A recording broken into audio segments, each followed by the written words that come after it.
Всем привет, с вами Юнивейс, и сегодня, после длительного перерыва, я возвращаюсь для того, чтобы играть снова в Пологе. Полог — это городок в СНГ статике от создательницы Vigrid, и сегодня мы с вами будем играть за семью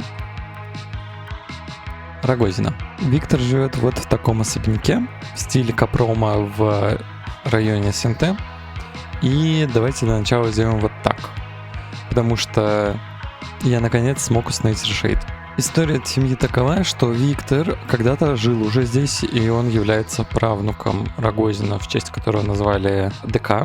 Работал в столичном городе и вот вернулся, чтобы как раз-таки намутить муток. Он работает в карьере архитектуры и хочет здесь построить несколько новых районов. Собственно, поэтому он себе выстроил, видимо, такое домище. Также он встречался с Татьяной и, собственно, является отцом ее ребенка. Ну и, конечно, этот герой-любовник успел совратить Оленьку. Как обычно, мы будем играть за этого персонажа с утра понедельника до вечера воскресенья и успеем посмотреть, каких делов он наворотит. Ну а сейчас первым делом, что сделает Виктор, это поймет, что у него куда-то делись его вещи. Он, конечно, не знает куда, но подозревает, что это орудовала та странная женщина, которую он видел. И поэтому, конечно, он первым делом захочет разобраться и поедет к своему дружбану Малинову, чтобы порешать вопросики. На удачу Виктора Малинов как раз поселился здесь напротив, поэтому даже никуда ходить не придется. Мы уже неоднократно бывали в этом домишке, или однократно, собственно, где и живет Малинов со своей новой женой. Ну и Виктор расскажет Борису, собственно, что произошло, что у него пропали вещи, кого он подозревает, что с этим можно сделать. Но узнает, что и сам Борис по-крупному влип. Он переехал в эту лачугу, потому что за ним слежка, он убегает от каких-то других бандитов, какие-то разборки, и уже довольно плотно сидит на кокосовой стружке, и от этого у него развилась паранойя. Поэтому он будет супер нервным и будет воспринимать все на личный счет. А еще поделится тем, что кто-то недавно поджег ресторан, ну в смысле мусорку, это точно его конкуренты, и вообще все кранты. Поэтому тут он и спасается, и будет думать, что это его конкуренты у Виктора украли кофеварку. Поэтому Виктору ничего не остается, как попрощаться с ним и понять, что тут ловить нечего. А то вдруг в таком нервном состоянии Борис сам может начать подозревать Виктора. Ну, а пока нужно ехать на работу, потому что деньги сами себя, конечно, не заработают.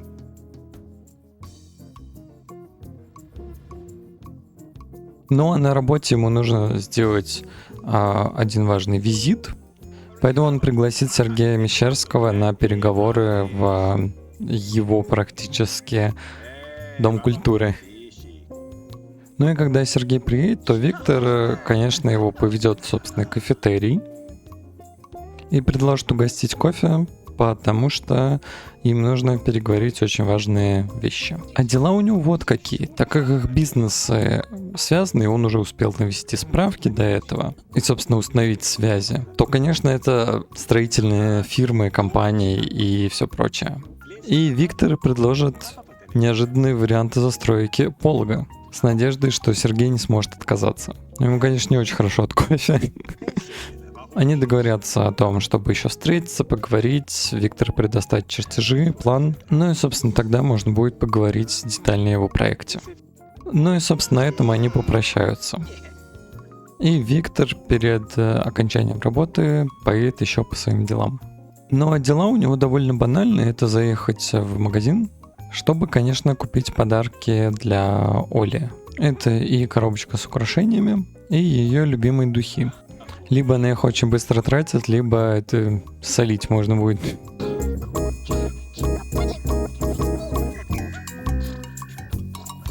Ну и пока что можно возвращаться домой.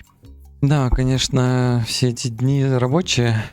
С одной стороны, это вам не лясы точить, с другой стороны, как раз-таки именно их и точить. Отчего Виктор, конечно, устает. И в конце рабочего дня ему нужно расслабиться.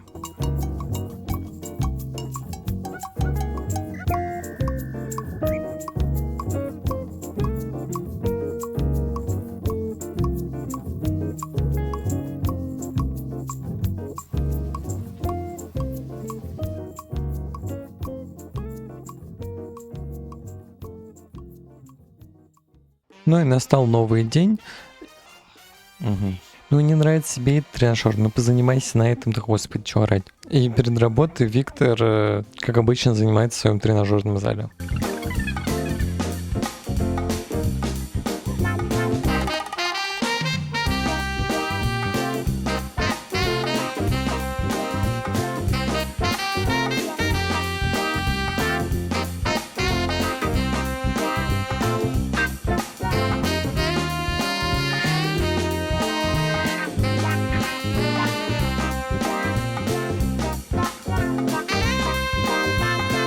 Ну и можно отправляться на работу.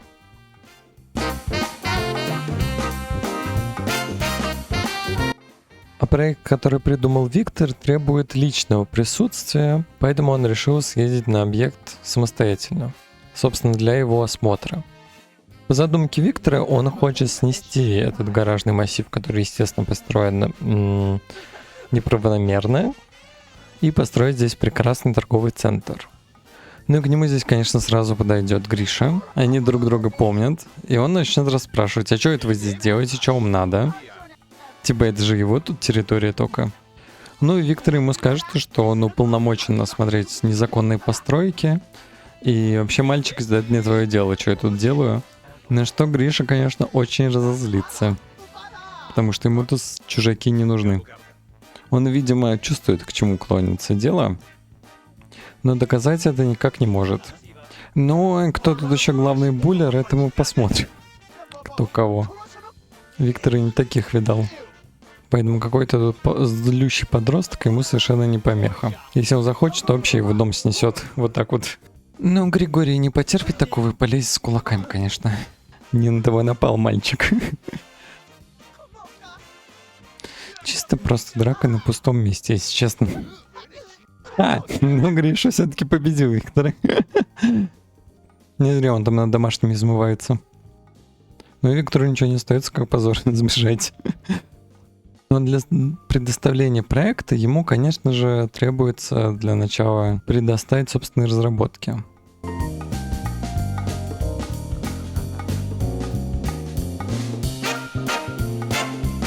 Виктор в итоге корпел над проектом до глубокой ночи и все-таки, используя какие-то свои наработки, смог сделать проект. Осталось его только представить и написать тонну документации, конечно.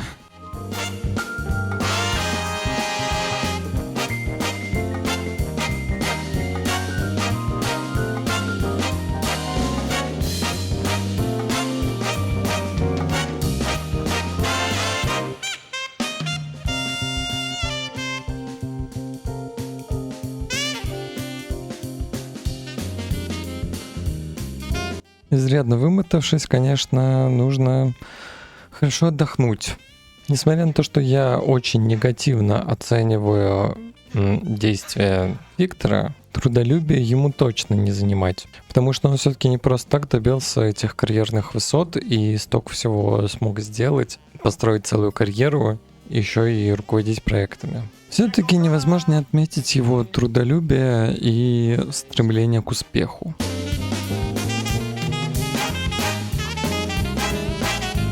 Еще одна вещь, которую я вообще не замечал, это какой все-таки Виктор меломан. У него практически в каждой комнате есть приемник, и получается, что он и коллекционирует пластинки, и слушает музыку практически постоянно.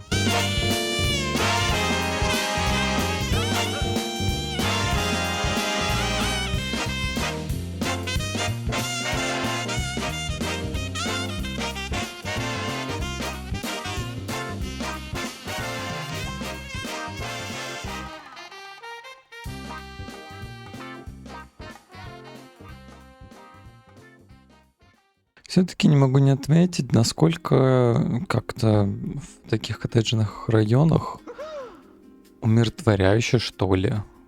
Ну, удивление. И даже если вы не любитель такой архитектуры, то здесь очень приятно. И красивые лужайки, ровно подстриженные кусты. Соседствуют, конечно, с бурной природой и осенними красками. Это потрясающе. Вот и Виктор тоже подумает об этом.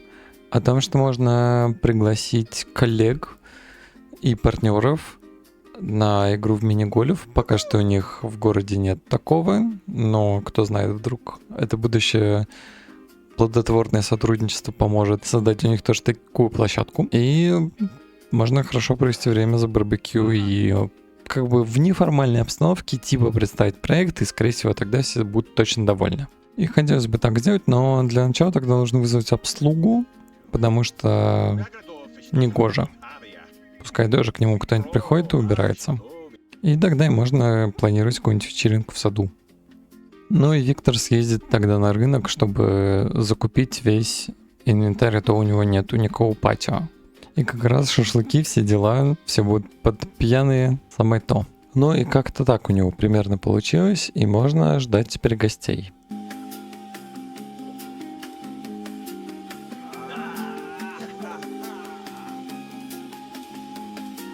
Конечно, Виктор похвастается тут своим патио и предложит выпить за встречу. И пока сам хозяин дома занимается грилем, то гости тут наслаждаются мини-гольфом.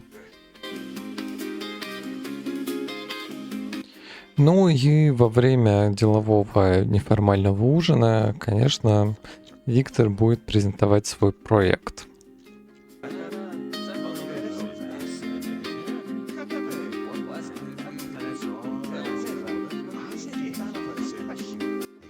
Ну, и они выйдут за успех этого проекта, конечно. Сергей в итоге дает добро как руководитель проекта и передает его в работу, поэтому Виктор ему отдает все документы и чертежи.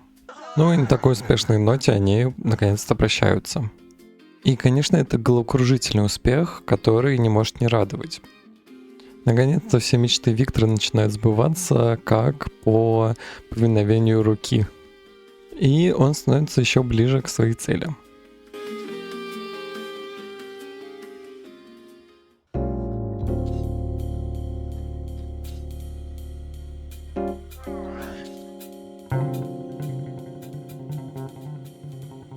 Ну и после пробежки Виктор решает, что можно позвонить Оле и в честь такого дела пригласить ее на ужин. Виктор заехал за Олей, конечно, привез ее в свой любимый ресторан. И, конечно, первым делом он ей будет дарить подарки. Это и духи, и новые серьги. А теперь, что важно для Оли, он стал давать ей деньги на карманные расходы. Ну и Оля, конечно, будет очень довольна новыми подарками, но, как всегда, недовольна своей внешностью.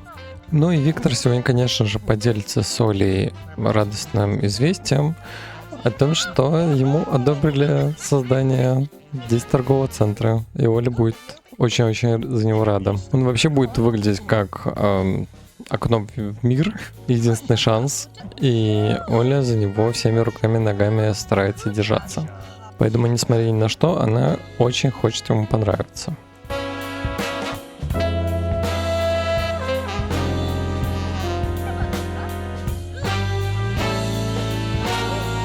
Ну и уже вечером Виктор сказал, что отвезет Олю домой и предложит ей встретиться в субботу. И тогда они выходные смогут провести вместе. Но после того, как Виктор приехал и отвез Олю, он поехал вовсе не домой. Я однажды обмолвился, что мы посмотрели все участки в Пологе, но на самом деле забыл про эту сауну с легким паром. Собственно, куда Виктор и пригласил коллегу Ималинова отметить. Они сняли здесь вот такую парную сауну с бассейном. Выглядит потрясающе, конечно. И еще одну смежную комнатку. Ну и как раз собираются тоже отметить сие действие. Малинов здесь как раз очень нужное звено, потому что он тот, без кого ничего вообще в этом городке не делается. Он очень нужен. И заманить его на свою сторону и пообещать тоже золотые горы нужно. Ну и немного выпив, конечно, все соберутся в сауну-парилку. Не одно, потому что бизнес-предложение не делается без таких вот неформальных встреч. И это считалось чем-то типа ок, нормально. Поэтому, собственно, Рогозин сюда всех и притащил.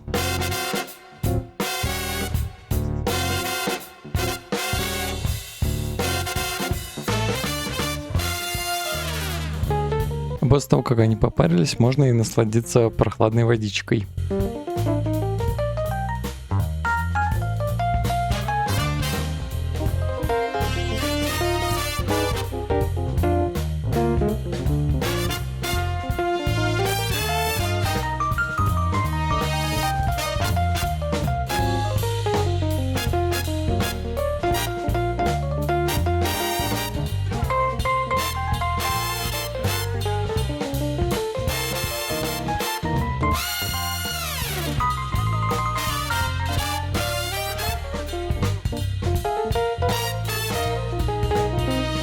Очень, конечно, даже сейчас хочется плюхнуться в прохладную теплую водичку, а не жара вот в 40 градусов. Но в целом они, конечно, здесь все не для этого собрались. Это тоже все важный ритуал, но тем не менее. И поэтому Борис начал, собственно, вызванивать. Ну и, собственно, он сообщил, что девочки сейчас подъедут. И такие вот две девочки, в кавычках, к ним, собственно, подъехали.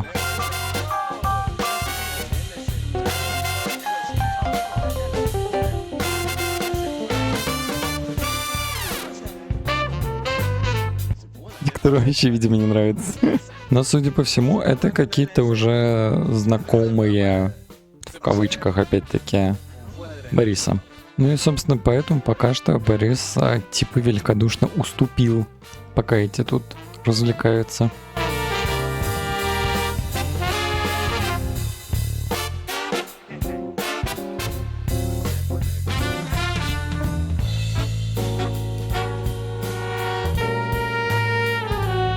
Господи, женщины, они чисто ногами их испинали. Так и надо, так и надо. Ну и после таких жарких танцев, конечно, началось. Первый пошел Степан.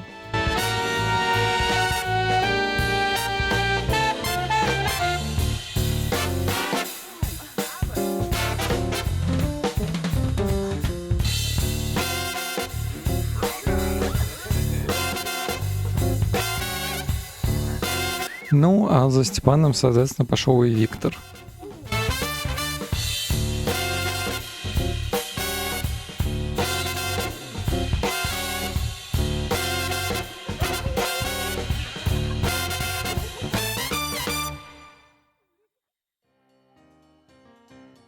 Ну и после такой бурной ночки, конечно, Рогозин прибыл домой уже под утро. На следующее утро Виктор решил прям основательно подготовиться, потому что сегодня будет, на его взгляд, тяжелый день. Нужно будет поехать на стройку и посмотреть, как там идут дела. Поэтому обучиться хотя бы какой-то самообороне, потому что будет не лишним.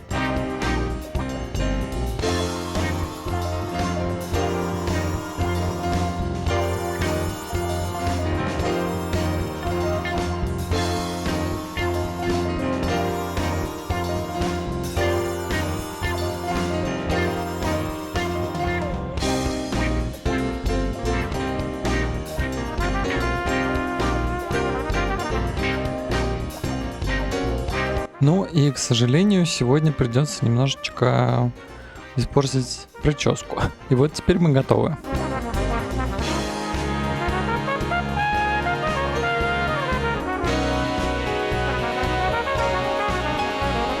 Ну а здесь все уже кипит полной жизнью.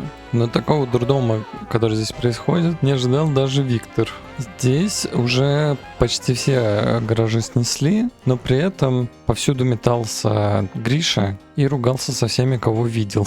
Он наотрез отказывается уходить из своего гаража, и поэтому мешал вообще всем. Другие же владельцы гаражей незамедлительно отсюда сбежали. Потому что против лома, конечно, нет другого приема. И что еще делать? За это время здесь успели приехать бульдозеры посносить, потом рабочие привезли песок и гальку, и прямо сейчас они роют котлован. Ну и практически успели поставить даже ограждение, если бы только не Григорий. Если бы, конечно, я играл для себя, то, может быть, сделал бы совсем другой сценарий. Что-то скорее в духе десятых, где местное сообщество сражает за свое место против застройщиков. И, может быть, они бы здесь смогли из гаражей сделать какой-нибудь комьюнити-центр. Но это нулевые, очень дикие нулевые, и поэтому, конечно, никто сражаться за какие-то гаражи не будет. И всем хочется скорее новый торговый центр, чем вот это место для малолетних преступников. Поэтому Гриша может вообще делать что угодно, но его здесь скорее уже заживо похоронят, чем отступится от планов. Все-таки даже если ты сражаешься с армией рабочих, один в поле не воин. И, конечно, он никак не может повлиять, один подросток, против кучи людей и корпораций. Но, к сожалению, вот с этими проблемками решать направили именно Виктора. Все-таки он как руководитель проекта здесь, не знаю, и менеджер по кризисным ситуациям. И, собственно, тоже должен решать проблемы с общественностью. Но самое главное, конечно, что здесь узнает сегодня Виктор, это то, что в целом все движется и идет, но не так быстро, как ему бы хотелось, к сожалению. И он потребует, чтобы они ускорялись. И самое главное, это выгнать этого мальчишку, чтобы он здесь не мешался и не бегал под ногами. Но все остальное его слабо интересовало. Успокойся, мальчуган. Сначала, значит, Олю пытается отбить, а теперь еще и это. Но это тропа войны, я считаю. Прости, Гриша, но кажется, эту битву ты все-таки проиграл. Спасибо, Галина, что поддерживаете мнение Гриши. Не все горожане все-таки довольны. Это был тяжелый день для Виктора. И он очень рад, что этот день закончился. Наконец-то можно снять эту дурацкую каску и начать приходить в себя.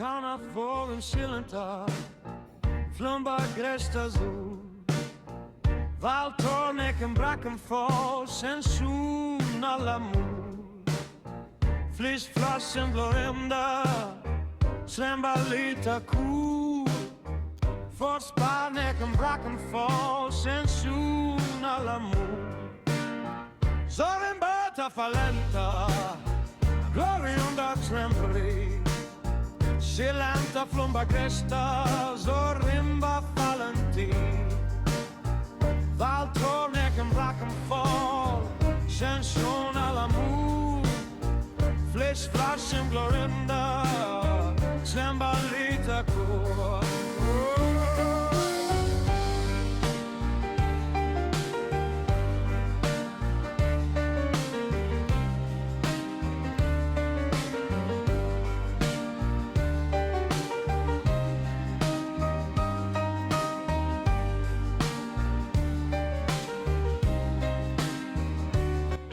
Прется. Все, теперь он уже не отстанет никогда от Виктора. Гриш, ну ты, конечно, столько мелкий пакостник. Могу бы хотя бы бак переворачивать. Вот эта кража газет, которая никому не нужна. Это, конечно, нужно было еще придумать.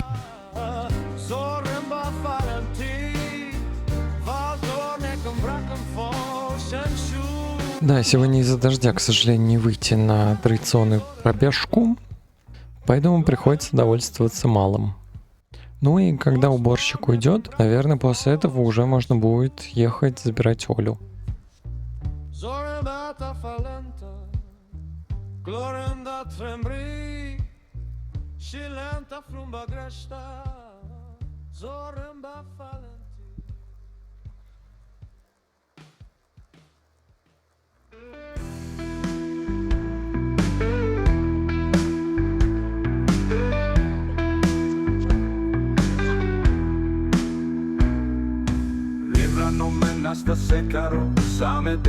Упс, кто-то звонит. Сделай быстренько Оле подарок и скажи быть тихо. Нужно ответить, посмотреть, кто там. Вдруг это звонит по работе.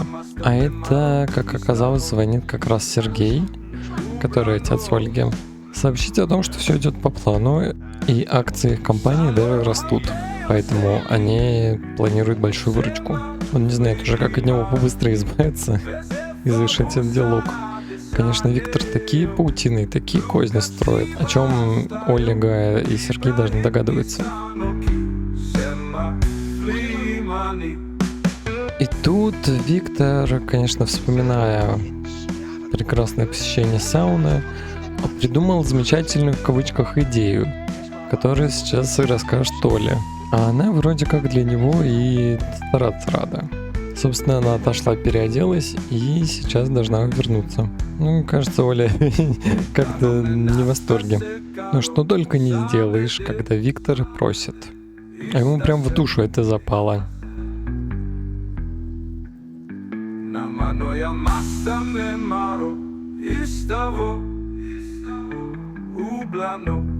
Господи, бедолага, только не подскользись на этом столе. Мне кажется, он сломается просто под весом. Дерево успело за это время загореться. Я считаю, это знак.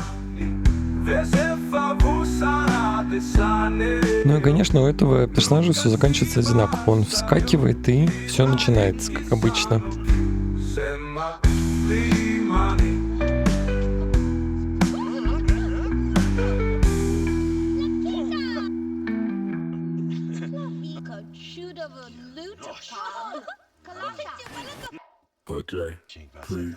Midnå stannar jag att fibbla som morgon, fibbla som morgon. Framstilla må, sina ska nå.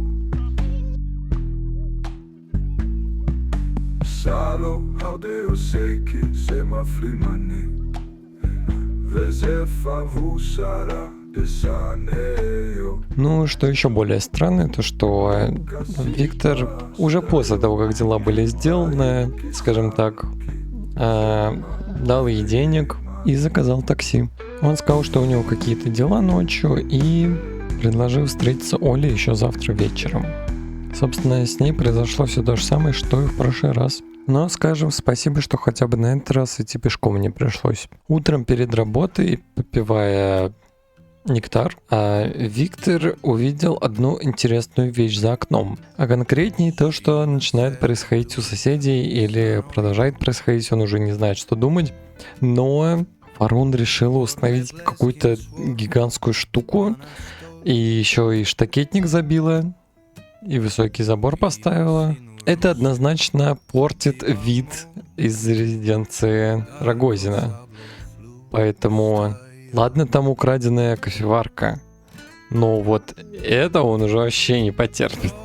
Раз уж Малинов никак не может ему помочь разобраться с этой противной теткой, то придется самому это делать. Ну и Виктор, конечно, увидел это убожественный вкус. И, конечно, по его мнению, нужно срочно идти разбираться. Но через щель в калитке какой-то сумасшедший, одетый в мешок из-под картошки, начнет нести какой-то бред по типу «сюда нельзя входить», и встречи с Ноной достойны только просвещенные. А вот Виктор не такой. И, оказывается, это вообще частная территория, ему тут не рады. И тут вдруг, по мнению Виктора, этот неотесанный троглодит начнет тыкать в него пальцем и улюлюкать, а на его улюлюканье прибегут остальные троглодиты из-за забора и начнут на него кричать. Да, такой встречи он, конечно, точно не ожидал. Но не остается ничего, конечно, кроме как отступить перед этой разъяренной толпой балбесов. Ну что ж, ничего. Зато после работы он сможет опять отдохнуть в сауне, наконец-то. А с этими как раз разберется, наверное, Малинов. Виктор успел даже с собой какого-то нового коллегу притащить. Ну ничего, с нами поедешь. Ну и вот мы прибыли в сауну. И тут уже, конечно, жара почти такая же, как, господи, на улице. Мужики тут, как обычно, сидят, пьют, смотрят боевички. И вот мы и дошли, наконец-то. Ну и нужно вызывать Сергея. Чё сидеть? Где он там? Давай-ка мы ему и звякнем. Ну, Борис уже успел вызвать девочек. И тут у Рогозина, конечно, есть очень интересная стратегия, я бы сказал. Давай мы сейчас отойдем в сторонку и, собственно, тоже сделаем пару звонков. Позвонит он, конечно, Оле и тоже попросит приехать. Как бы он же и обещал встретиться. И захвати с собой купальник, естественно. План простой, как 2 копейки. Посадить Сергея и вообще всех мещерских на крючок, чтобы никто его не кинул, чтобы никто не слился. Поставить под угрозу репутацию их семьи. Тут как раз подъехал ничего не подозревающий Сергей. Ну и Рогозин планирует, что такси с Олей успеет приехать как раз вовремя. А они как раз и попарятся в этот момент.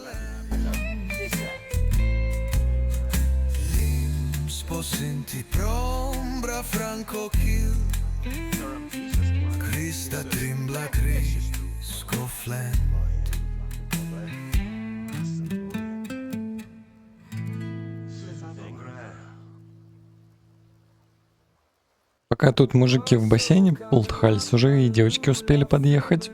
Устроили им представление. Ну и, собственно, пока тут все будут развлекаться, то Виктор быстренько отойдет.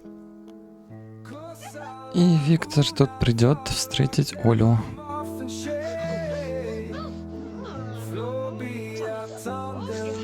Виктор отведет сейчас Олю на вторую половину и попросит сделать ее сюрприз. Она, конечно, отказывается, но он ее будет уговаривать.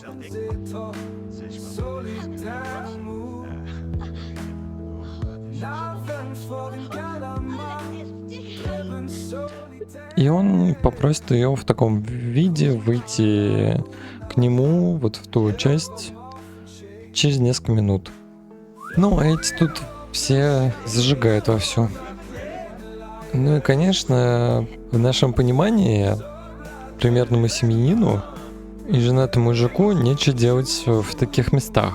Но это если не понимать специфики корпоративной культуры нулевых. Бизнес, тесно связанный с мафиозными структурами и преступными институциями, как раз-таки тоже вполне себе использовали людей точно так же.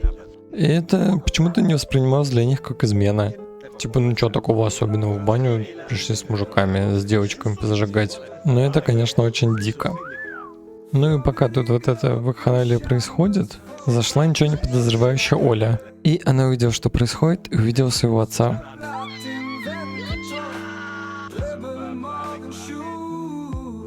Они вместе выбежали, похватав одежду, и собственно, Сергей ее догнал, хотя и очень этого не хотелось. Он вообще подумал то, что она вместе с этими женщинами. Но Оле настолько стыдно, она сквозь землю хочет провалиться и просто даже не в состоянии ничего объяснить.